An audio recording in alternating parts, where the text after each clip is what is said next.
Leading off our discussion tonight is Democratic Congressman Jamie Raskin of Maryland. He's a member of the House Judiciary Committee, House Oversight Committee, and he was in that meeting today with the State Department's Inspector General to discuss that very strange package, which remained a mystery as of the end of that meeting. Congressman Raskin, joining us by phone, thank you very much for joining us tonight. What is your reaction to Rudy Giuliani's confession, after all you went through today, that very strange package came from him? Well, thanks for having me, Lawrence. I'm delighted to be with you. I can't say it was a total surprise to me, but when they passed it out, everybody looked through it, and then everybody looked up kind of puzzled and baffled, like, why did the Inspector General of the Department of State convene us in this emergency meeting to pass out a pile of propaganda and disinformation and conspiracy theory that you can get for free from Rudy Giuliani every night on the news? And it read like almost like a transcript of his mind and what he's been spreading over the last several weeks. And then he explained that this was a package that arrived anonymously. The return address was the White House. There was the calligraphy on the front to Secretary Pompeo, attention Ruth, as if he, knew the Secretary of State's assistant. And then there were a series of Trump hotel dividers within the various folders. But then it was basically the stuff that you've been reading about. And when we came out, I said to the assembled reporters, it reads to me like something you could get from Rudy Giuliani. Some of the conservative reporters there didn't like that and said I had no basis upon which to say that. And, my position is just you don't have to be a literary critic to see the complete similarity between this and that. So I'm glad that he confirmed that he was the source of it. And it looks to me like they're working on a massive conspiracy theory that everything going all the way back to pre-Mueller, pre-2016 is the concoction of some deep Ukrainian state conspiracy. And did the Inspector General say when Mike Pompeo received this envelope? In late April or early May, he received it. Apparently, he shared it with the State Department counsel, who gave it to the Inspector General, who turned it over to the FBI. And then he has basically sat on it since then. He did not launch any investigations of any of the State Department or ambassadors mentioned, including Ambassador Yovanovitch, who was definitely one of the targets of this package, along with Joe Biden and Hunter Biden. So there were now he also said he doesn't know they may launch investigations into people, but it's just as likely the investigation could be launched into Secretary of State Pompeo for circulating propaganda. We just don't know. And he remained mum about what they might do with it, if anything, going forward. And the Inspector General did not know where this came from? No, nobody knows where it came from. Again, could I ask you, Congressman, could I just ask, couldn't the Inspector General have just asked the Secretary of State or asked the Secretary's counsel to ask the Secretary who gave it to him? Well, the one phrase that he gave us was that apparently the counsel reported to him that the Secretary of State said they sent this over. Here, they sent this over, the implication being in the ellipsis that it was from the White House, but he didn't say that. So they sent this over, or this came over. This came over. Congressman, so we'll obviously have to ask Pompeo about that. Yeah. Please hold on with us, Congressman. We're going to be joined by an Undersecretary of State who might be able to help us with this. We're going to bring in Ambassador Wendy Sherman. She was the Undersecretary of State for Political Affairs in the Obama administration. She's an MSNBC Global Affairs contributor. Jonathan Alter is with us. He's a columnist for the Daily Beast and an MSNBC political analyst. And Wendy Sherman, knowing the workings of the State Department as you do, an envelope like this getting literally into the hands of the Secretary of State, who then put it in the hands of the Secretary's counsel. To get an envelope into the hands of the Secretary, that's a very hard thing to do, isn't it? Well, you sort of, unless things have changed dramatically, and I doubt it in this world where everybody's concerned about security, you don't just saunter into the State Department, go up to the 7th floor, and hand over an envelope. There are guards everywhere. So the only way this could have happened a couple of ways. One, that Rudy Giuliani gave it to Secretary Pompeo outside of the State Department, and the secretary handed it off to his legal advisor, who then handed it off to the IG, presumably because it had material in it about Ambassador Yovanovitch.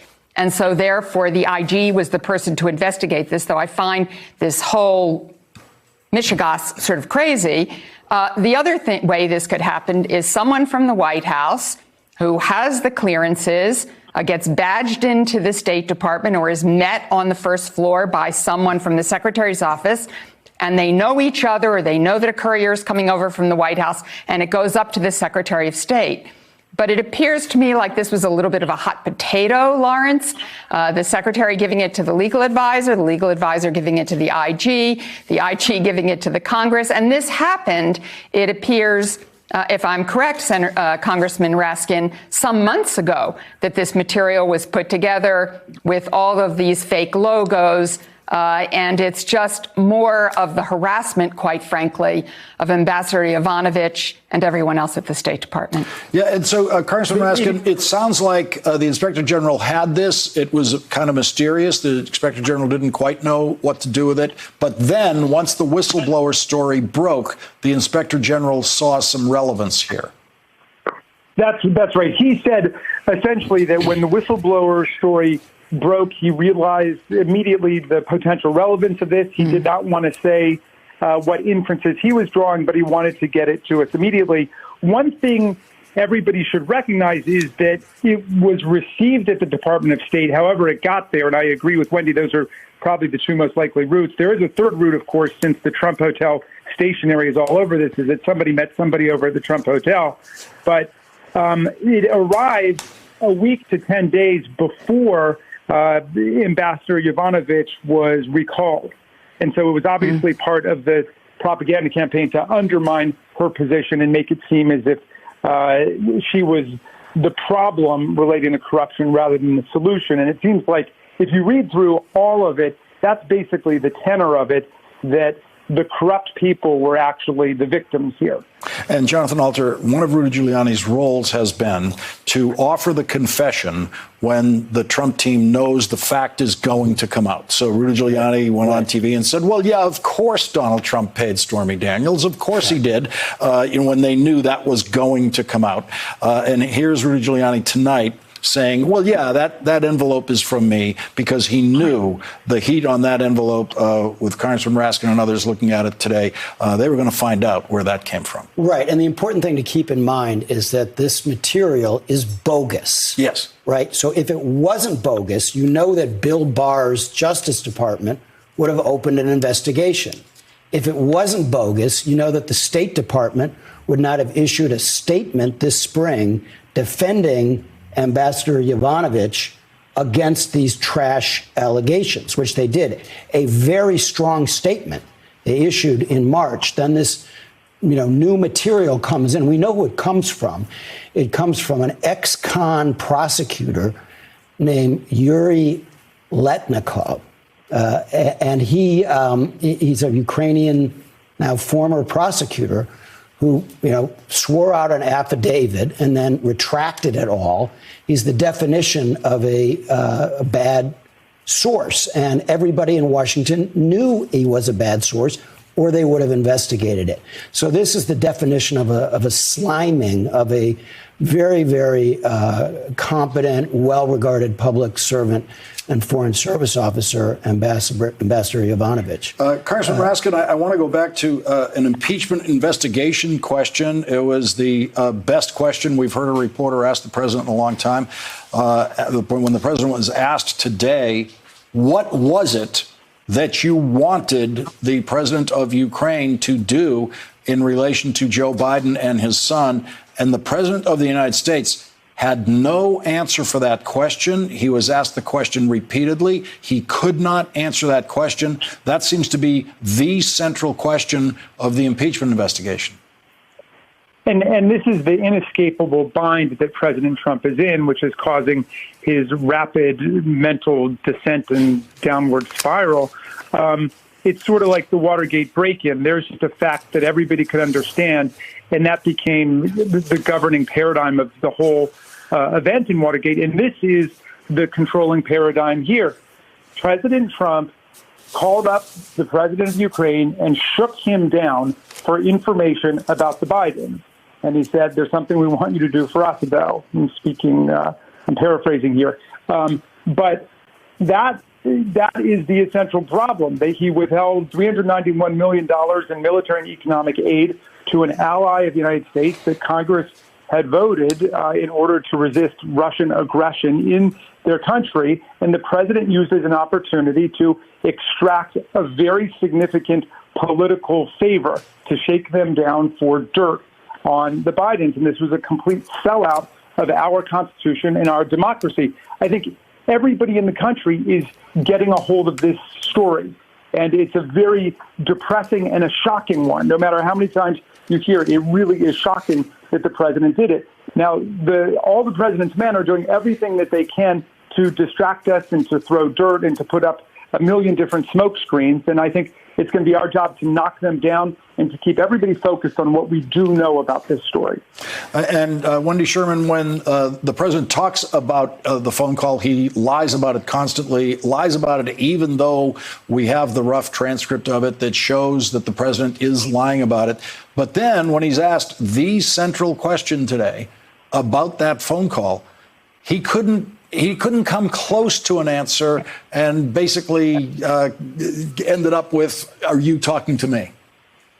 Right. This is a man who is clearly cornered, is going to blame everyone else except himself, standing next to the president of Finland, who looked like he wished, he could just drop through a hole in the floor to get away from this. At the end of the press conference, saying to the president, he hopes that our great democracy continues. Hint, hint, hint, Mr. President. The president showed in that press conference today why he has put our national security at risk in propositioning the president of Ukraine in the way he did, in the way that Congressman Raskin described. We believe he has done this with other leaders trying to get dirt to help him in the 2020 campaign. This is a risk to our national security. This is not who we are, Lawrence. And Jonathan, today, the Secretary of State finally had to admit, after pretending for a week that he knew nothing about it, that yes, he was on the phone call. The Secretary of State is now a witness in an impeachment investigation of the president. The Secretary of State needs his own criminal defense lawyer at this point, as does the Attorney General need his own criminal defense lawyer for where they stand tonight. And at some point, as we've seen in the past, in the Nixon version of this, these people do start to separate from the president for their own survival. Yeah, this call is the scene of the crime. Yes. And what we learned today with this, are you talking to me? It was like Travis Bickle, Robert De Niro's character in Taxi Driver, you talking to me? Donald Trump's, it was a perfect call defense collapsed today for all time. He cannot make that perfect call argument, that stonewalling argument anymore, because he can't and won't answer the question about what he wanted the president of Ukraine to do regarding the Bidens. So if you think that the press is going to stop asking this question, I got a bridge to sell you. He will be asked that question every time he goes out in public. So he's either going to have to suppress his ego and not go out in public anymore, or he's going to have to craft some new BS answer to the question. And Congressman Raskin, I think we know, as we've known, I think all along, why Donald Trump could never have been a witness in Robert Mueller's investigation and could never have submitted to under oath questioning, because we saw what happened to him today with one simple, direct question by a reporter. Well, that's right. I thought his answer was going to be one they've tried before, which was that he was just engaged in a freelancing presidential investigation into corruption in Ukraine. But of course, he didn't raise any other corruption cases, and he didn't work on any other corruption cases. All he wanted to know about was the Biden. So that, too, falls apart immediately. But it is interesting to me that they're still attacking the Mueller investigation and the Mueller report, and they're the ones who continue to obsess about it, even though he said that he was exonerated by it. But he seems to not like the conclusion that Russia was involved in a sweeping and systematic campaign to undermine our election. And I just wonder why that is such an obsessive focus of his energy at this point. Congressman Jamie Raskin, former Undersecretary of State Wendy Sherman, and Jonathan Alter, thank you all for starting us off tonight. Thank you very much. And here is Secretary of State Mike Pompeo today in Italy, finally admitting that he was on the phone call. As for was I on the phone call, I was on the phone call. The phone call was in the context of, now I guess I've been the Secretary of State for coming on a year and a half. I know precisely what the American policy is with respect to Ukraine. It's been remarkably consistent, and we will continue to try to drive those set of outcomes. It's what our team, including Ambassador Volker, were focused on, was taking down the threat that Russia poses there in Ukraine. And joining our discussion now is Democratic Senator Chris Murphy from Connecticut. He's on the Foreign Relations Committee and the Appropriations Committee. He joins us from Las Vegas, where he has been attending a gun safety forum today. Senator, thank you very much for joining us on this important night. We really appreciate it. Thanks for having me. I want to get your reaction to the Secretary of State finally saying, after a week of pretending otherwise, that, yes, he was on the phone call. Well, the Secretary of State, clearly should have disclosed this prior to today. He knew it was eventually going to come out.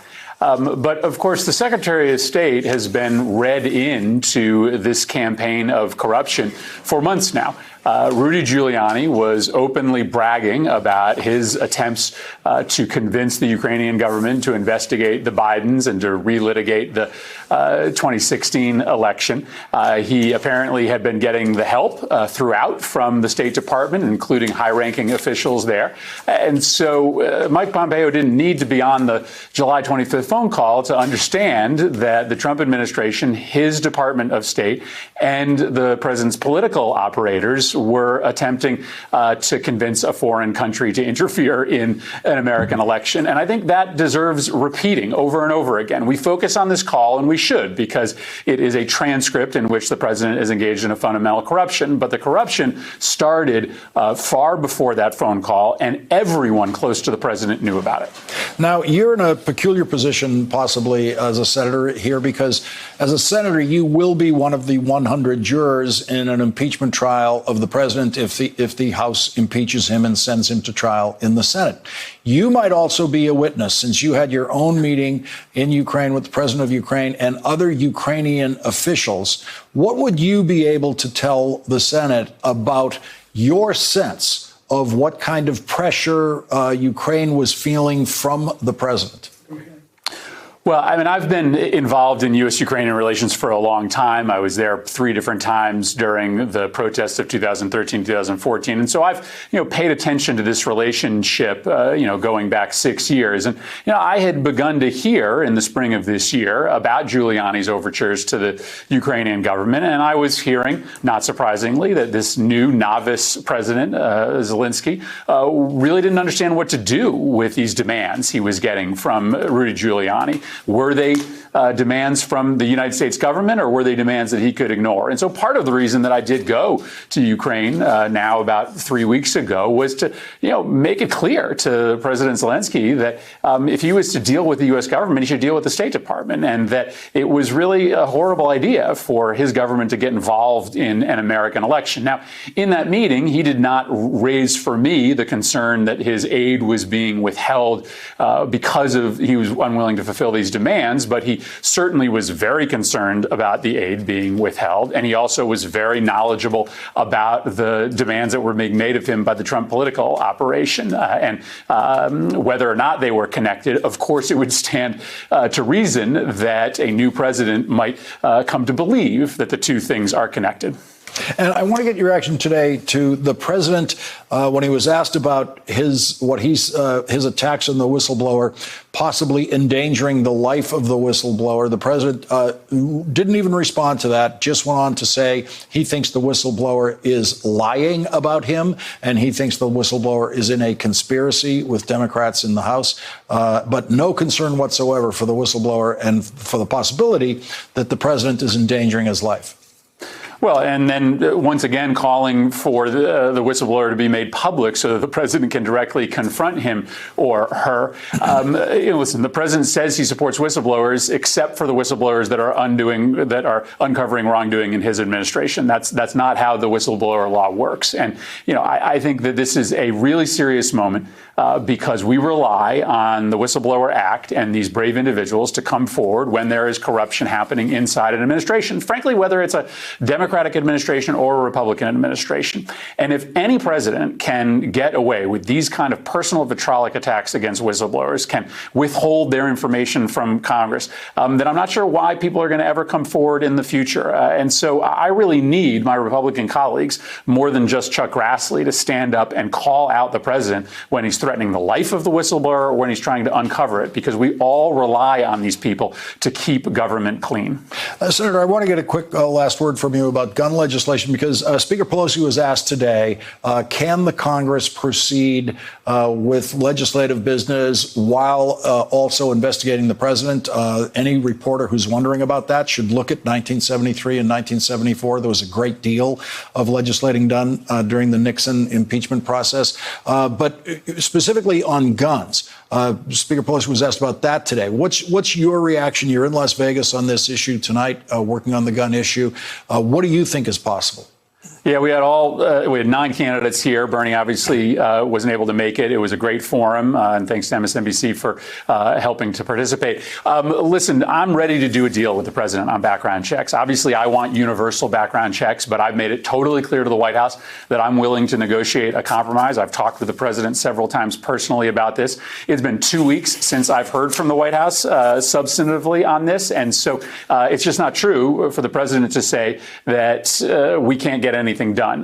Right now, the ball is firmly in the White House's court when it comes to getting a background checks deal done. There's no reason why we can't walk and chew gum at the same time. And if we shut down legislatively, there's only 2 people to blame for that: Donald Trump and Mitch McConnell. Senator Chris Murphy, thank you very much for joining us tonight. Really appreciate it. Thanks. And when we come back, Donald Trump does not care. He made that very clear today. Does not care if he's endangering the life of the whistleblower. A lawyer in the law firm representing the whistleblower will join us.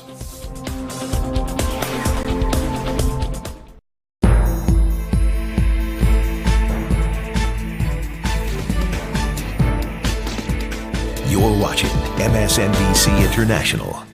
I love the magic of politics. I love the sheer human spirit of the maverick, the pro, the hero, the gutsy, the grown-ups, the honest. Give me the ones with fire in their bellies. Those I can take and cheer nonstop.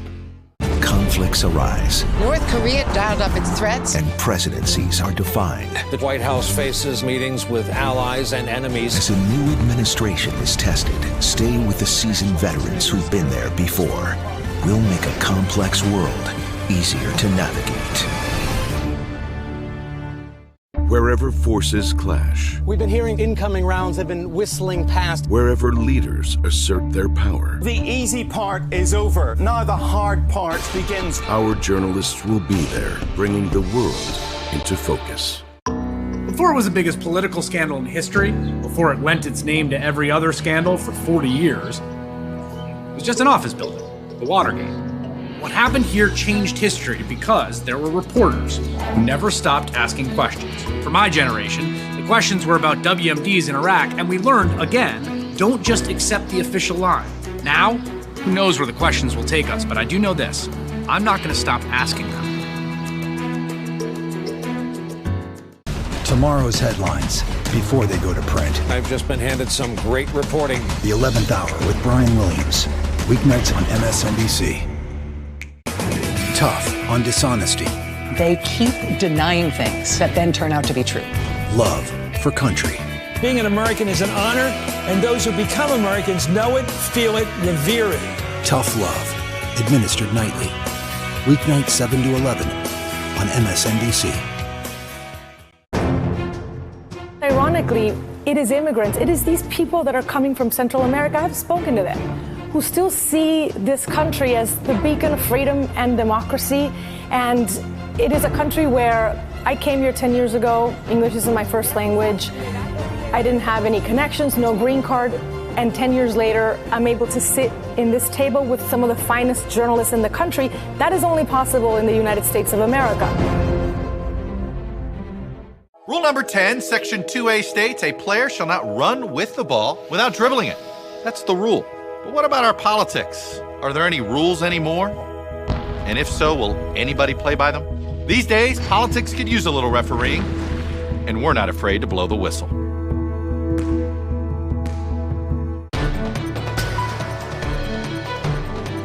The Rachel Maddow Show, only on MSNBC.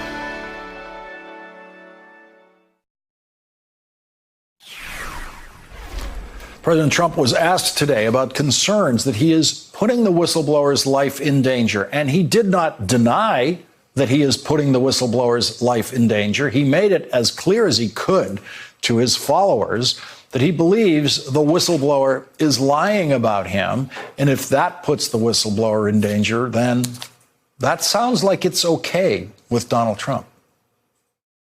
Are you concerned that you are putting the whistleblower's life in danger? Well, the whistleblower was very inaccurate. The whistleblower started this whole thing by writing a report on the conversation I had with the president of Ukraine. And the conversation was perfect. It couldn't have been nicer. So far, everything the whistleblower has reported has been accurate. Donald Trump went on to tell his followers the lie that Congressman Adam Schiff wrote the whistleblower's complaint for him.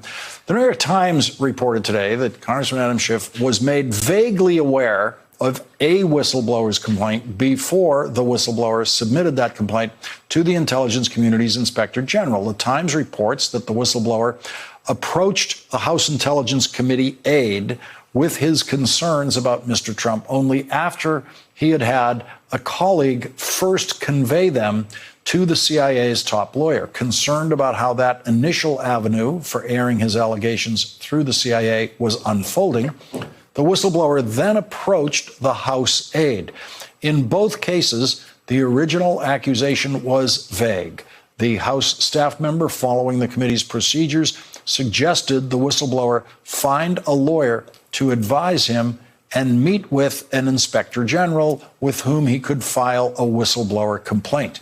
The aide shared some of what the whistleblower conveyed to Mr. Schiff. The aide did not share the whistleblower's identity with Mr. Schiff, an official said. After this break, we will be joined by an attorney whose law firm partner is representing the whistleblower. We will ask him about the whistleblower's approach to the Intelligence Committee and the president's false accusations against the whistleblower. Thanks for checking out our YouTube channel. Subscribe by clicking on the button below for more from The Last Word and the rest of MSNBC.